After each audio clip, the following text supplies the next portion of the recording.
Welcome to Undiet Your Coaching Practice podcast. I'm Stephanie Dozier, clinical nutritionist, certified intuitive eating counselor, and creator of the Going to Beyond the Food method. And after a 25-year dieting career, I decided to say hell no to diet culture and undiet my life, which also included my coaching practice. I'm on a mission to help all coaches undiet not only their life, but their coaching business. If you want to throw down diet culture, you're in the right place. Ready, sisters? Let's do this. Hello, my dear sister colleague. This is one of my favorite topics. So let myself be calm as I'm teaching you this. This topic about being a confident coach has the power to not only change and transform yourself as a coach, but transform the success you are seeing in your business. Because your confidence as a coach is in direct correlation of how much money you will make, therefore how many people you will impact in your career and your business. This is by far my favorite topic. But I want to set the tone with a vulnerable story here. And that story dates back about 8.5 years. I was building my clinic. So for those who don't know, I used to have, when I graduated from my degree in nutrition, I opened a traditional nutrition clinics with people in and out and clients and supplements and all of that. And I had the place built and we had painted the walls and everything. And I was putting up my degrees on the wall. I thought back then that is what would make me successful. Have as many of my degrees on the wall showing people how educated I was and how capable I was to change their life, right?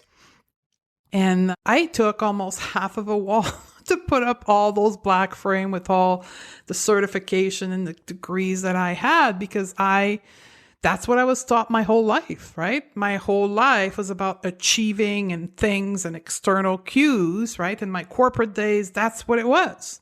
So I did what I thought was the right thing and continued to go get all kinds of certification. And every time I would come back, I would put out another black frame on the wall. But it didn't work. With every client, with every consultation came a wave of anxiety, of overthinking, of self-doubt, of self-critical thoughts. Who are you to do this? I was pushing myself through those thoughts and this anxiety, and I would wake up in the middle of the night when I had a big day the next day filled with consultation and overthinking this. But I was pushing myself with the motto, fake it until you make it. And that caused a lot of suffering for me, a lot of it.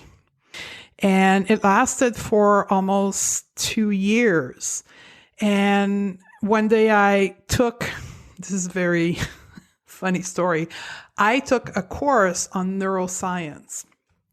And the course was designed to help practitioners help their client to be successful through their program. And the teacher thought a concept around neuroplasticity, which is the ability of the brain to evolve and change and upgrade itself as the individual go through life.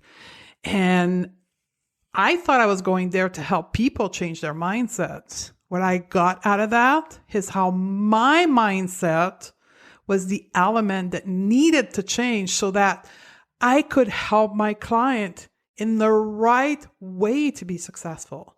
It was a revolution, complete change of what I believe my role was as a coach. And we'll get to that. At the end of this podcast, I have 6 rapid fire tips for you that mainly came from this course here. But I learned how to be confident in my own abilities. And that's what I'm going to share with you right now. But before we get to the how-to, I want to clear up a misunderstanding of what is confidence. Okay? So we're going to get technical a little bit here. Confidence is a feeling of trust in one's ability or in one's quality or in one's self-judgment. So it's your own trust. It's an emotion. It's a feeling of trust in your own ability. It's a positive belief that in the future you can accomplish things based on your ability, your quality, and your confidence. So confidence is an emotion or a feeling. And throughout this podcast, I will interchange between feeling and emotion. Confidence is, in fact, an emotion.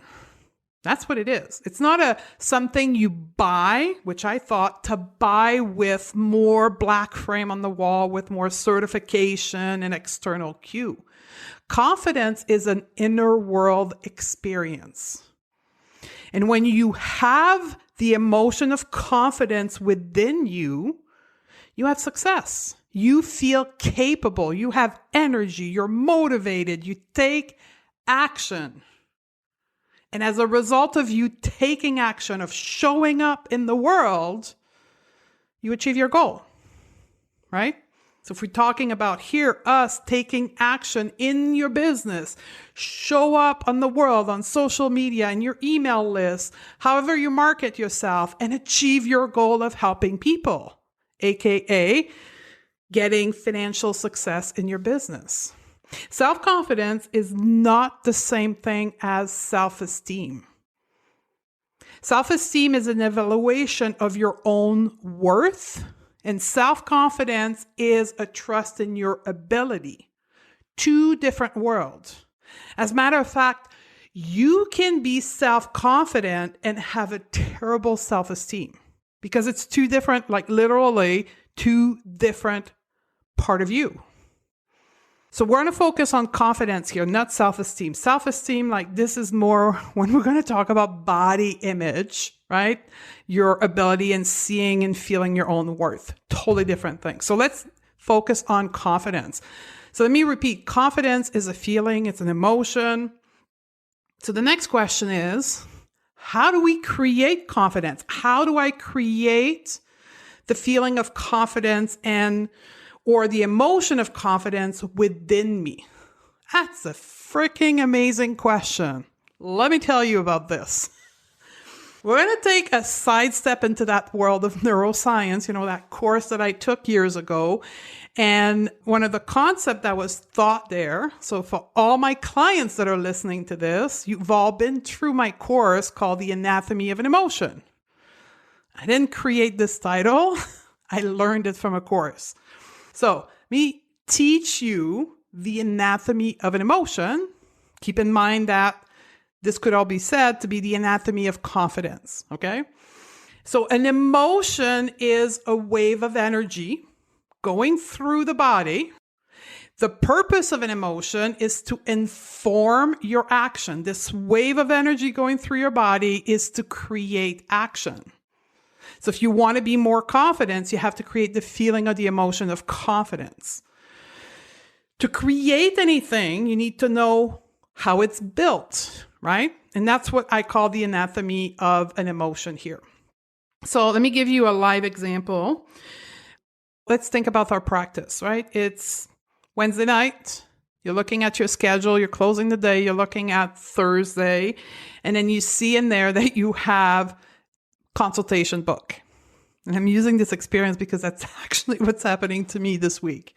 So anyway, looking at your consultation there, and then you look at the consultation, that perspective of yours, like the way your core belief will look at this, your eyes will look at the appointment on the schedule, and then your perspective in your brain, right? Your core belief, your value system will give the appointment on your schedule a perspective, right? It will interpret the information of the booking on your calendar and give it a meaning, okay?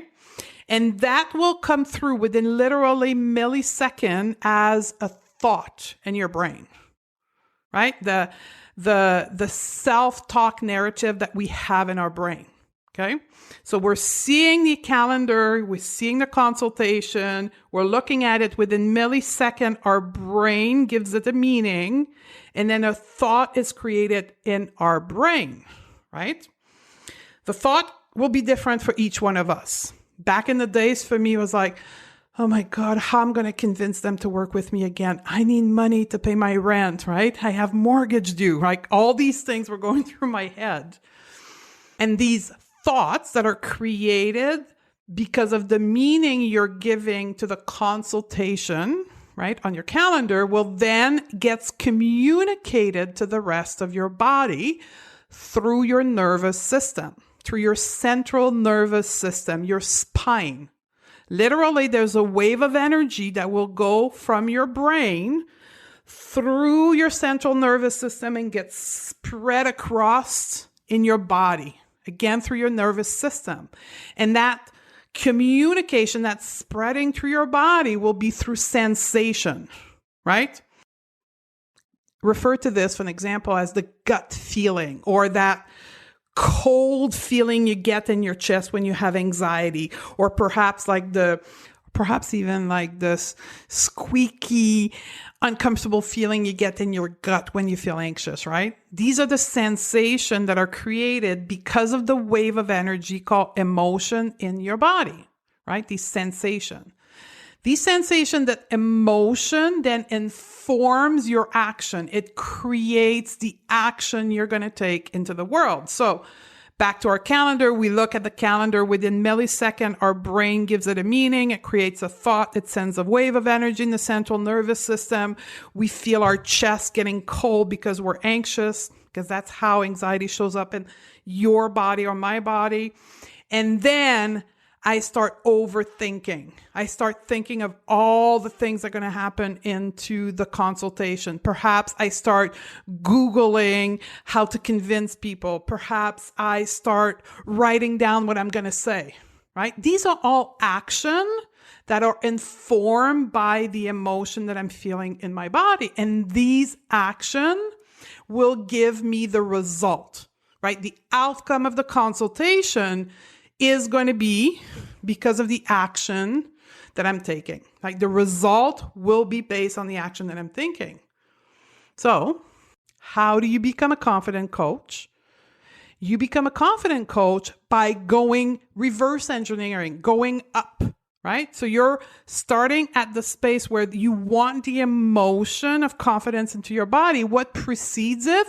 Your thoughts, right? Your perspective, your belief, your core value. To create confidence, you need to think thoughts that will produce the emotion of confidence in your body. That's it. Now, how can one think thoughts that will create confidence, right?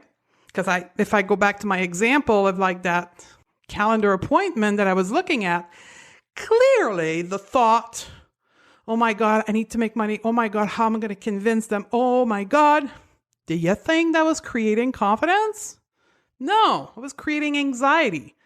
I needed to change the thoughts that I was thinking about the consultation for me to create confidence. How do we do that? Enters the world of self-coaching.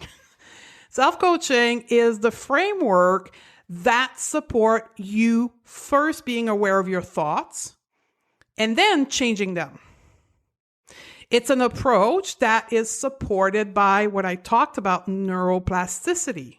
Self-coaching rely on the ability of the brain to change, to create new neural connection, new ways of thinking throughout our lives.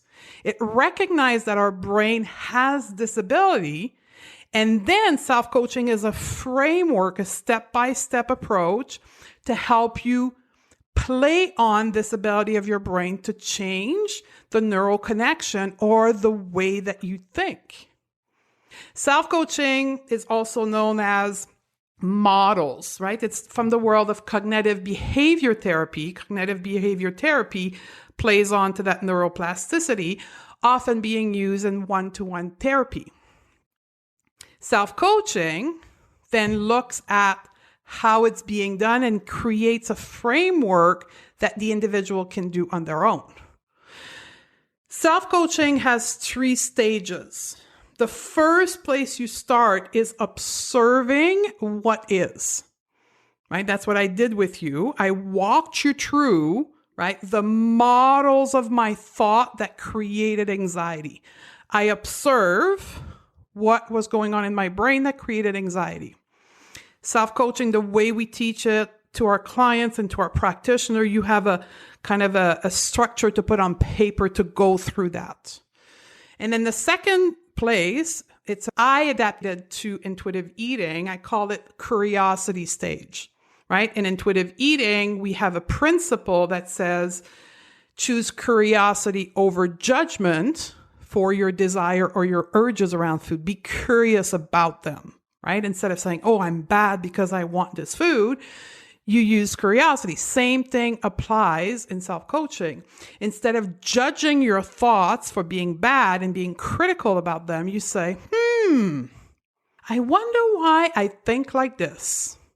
Instead of, I'm so stupid for having this thought, right? You become curious about your thought. You choose curiosity over judgment. And then the third stages of self-coaching is a conscious response from a place of empowerment. This is where I bring in my feminist principle into this, meaning that once you understand how you think and you're being curious about them, there's a simple truth.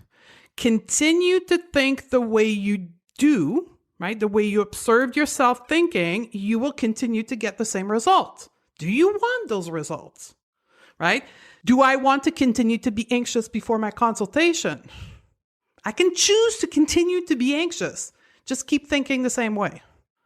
Or I could say, hell no, because being anxious before my consultation doesn't give me good result. I want to change this. Hell yes. Okay, good. You want to change it? Let me show you how. Because if you want to change your result, you have to change the way you think. So you're taking responsibility for yourself. You're taking responsibility for your result. And you're saying, I want to change my result. I need to change the way that I think. And that's the last phase of self-coaching, is creating new thoughts that you will think that will create the emotion of confidence. And that will give you actions that are going to create the result that you want, which is different from the result from anxiety. Once you understand how your brain works, you can create anything you want in life, including confidence in your ability to be a coach, great money mindset that will produce a lot of income into your business. When you master your mind, you master life. That's the feminist approach to food and health. We have the power to create what we want, but only if we master our mind. That's where diet culture, sorry, the language, fucks us up, because it changes the way we think. So if you've been a practitioner who has been disempowered for years by diet culture in your own life, because you've dieted because you had a sucky body image, right? And you come into the world of helping other people and you don't clean up the way you think, you're going to be riddled like I was with anxiety. I had to take back my mind. I had to retrain myself to think differently. The reason why I had to retrain myself to think differently, because diet culture screwed up my mindset, right? So to be a confident coach, you need to take self-responsibility and change the way you think. And when you do, you create confidence in your coaching. And it has nothing to do with the certificate on the wall. As a matter of fact, I'm going to end that story and put a loop on it. About 2 years ago, so I no longer have my clinic. When I closed my clinic, I took all these certificates, put it in a box, closed the clinic, moved. And then about 3 years, when I moved where I'm living now, I found that box. I opened the box. It was a box full of degrees and certification and all that crap. I threw it out. Put it in the garbage. I don't need, like if somebody was to ask me, where's your degree in nutrition? I don't even know where it is anymore. Like I don't even have a digital copy because I know for a fact that that is not what's creating confidence in me or in my client. All of it is in the garbage because I know that's not the truth. And that's what I hope to be able to teach you in this podcast or in our mentorship program. So at the beginning, I promise you to give you 6 rapid fire tips on confidence. Ready? Number 1, to be a confident coach, you need to be clear on your role. Your role as a coach is not to be a therapist. It's not to be a doctor. It's not to diagnose anything. Your role is to support and teach. Help your client master their mindset. That's your role. 2, to be a confident coach, you need to get clear on what creates accountability. You as a person don't create accountability in your client. Your program does. Their skin in the game, their investment of their resources, their time, their money is what creates accountability. 3, to be a confident coach, you don't have to be perfect. Only a few steps ahead of them. Remember that your desire for being perfect, for perfection, is a direct consequence of your years spent in diet culture. You need to be self-responsible and change that mindset. 4th, to be a confident coach, you have to be cool with the fact that you are a beginner. Mastery in coaching comes with practice, not certification. Get support, get a mentor, get a mastermind of other coaches if you have to. 5th, to be a confident coach, take responsibility for yourself. You will create confidence in your coaching ability with your mindset and the way you think. Take responsibility for your mindset and the way you think. And the last one, to be a confident coach, take responsibility in overcoming your limiting belief, because we all have them, more specifically for the coach that have their own journey in diet culture. Diet culture and patriarchy has told you repeatedly that you weren't good enough. If you want to be an efficient coach, you have to change this deep core belief within you. And the way to do that is with self-coaching. So there you have it, sisters. I hope you learned the secret, quote unquote. I don't like to use this word, but the secret of how to become a confident coach. I get a lot of practitioners who are stuck because they want to practice non-diet approach, but they're getting clients who want to lose weight and want to be put on a diet. There's a reason for that. That's your marketing. So if you're interested in getting mentorship in the non-diet approach, or going beyond the food mentorship program is for that. And yes, self-coaching is the entire first month. I practice what I believe. I practice what made me successful. I'm going to teach you how to create new ways of thinking so you can create confidence. And that's the first month we spent in that mentorship program. There you go. I hope this helps you. I will see you in the next episode. And I'm going to have a treat for you, actually. I'm going to take you in to our mentorship program with a group of our client. And they're going to share their story and their journey in the mentorship program up to now, and also answer some of the questions you have submitted for the podcast. So I'll see you there. I love you, sister. And I look forward to perhaps working with you in our mentorship program. Ready to shed diet culture from your practice and help more clients do the same? Awesome. We've got 3 resources to get you started. Simply go to stephaniedodier.com/pro series, all in one word, and access our 3 free training classes that are currently available. We also have a free PDF guide to intuitive eating, an article about the non-diet approach. We also offer a variety of paid programs throughout the year to support you in your journey to undiet your coaching practice. Join us at stephaniedodier.com/pro series, and I'll see you on the other side.